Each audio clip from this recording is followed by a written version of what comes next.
नमस्कार मित्रांनो, smart learn education या चॅनलमध्ये आपलं स्वागत आहे। तर आज आपण जिओग्राफी MCQ तयारीचा शॉर्टकट भाग 2 यामध्ये पाहणार आहोत।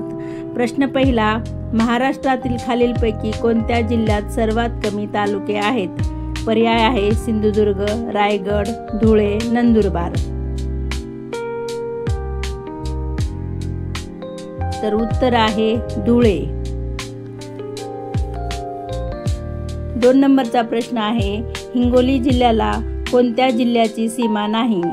पर्याय आहे बीड, परभणी, नांदेड, वाशिम।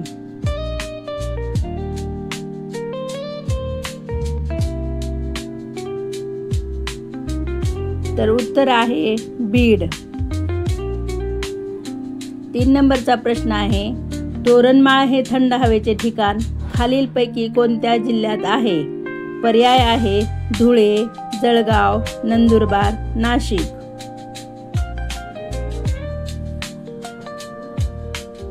तर उत्तर आहे नंदुरबार। 4 नंबरचा क्वेश्चन आहे, खालीलपैकी कोणती पर्वतरांग तापी आणि गोदावरी नद्यांमधील जलविभाजक आहे? पर्याय आहे हरिश्चंद्र बालाघाट रांग, सातमाळा अजंठा रांग, महादेव रांग, सह्याद्री रांग। तर उत्तर आहे सातमाळा अजंठा रांग। 5 नंबरचा क्वेश्चन आहे, महाराष्ट्राची किनारपट्टी ही काय म्हणून ओळखली जाते? पर्याय आहे कारवार किनारा, मलबार किनारा, कोकण किनारा आणि उत्कल किनारा। तर उत्तर आहे कोकण किनारा।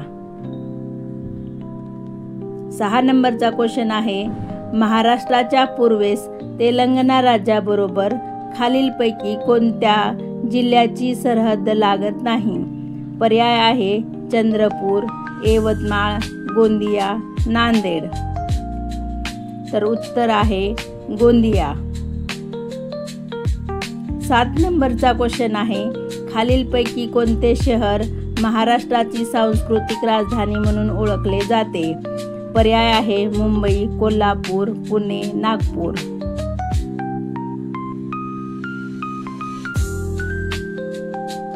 तर उत्तर आहे पुणे।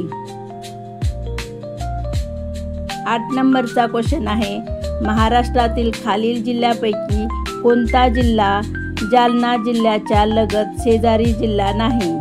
पर्याय आहे बुलढाणा, बीड, परभणी, हिंगोली। तर उत्तर आहे हिंगोली। 9 नंबरचा क्वेश्चन आहे, महाराष्ट्रातील कोणत्या भागात बेसॉल्ट खडकाची जाडी सर्वात जास्त आहे? पर्याय आहे दक्षिणेकडील, पश्चिमेकडील, मध्य भाग आणि उत्तरेकडील। तर उत्तर आहे पश्चिमेकडील।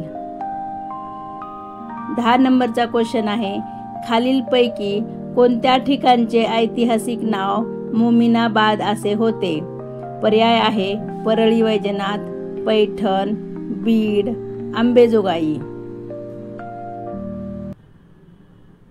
तर उत्तर आहे Ambejogai. Thank you for watching.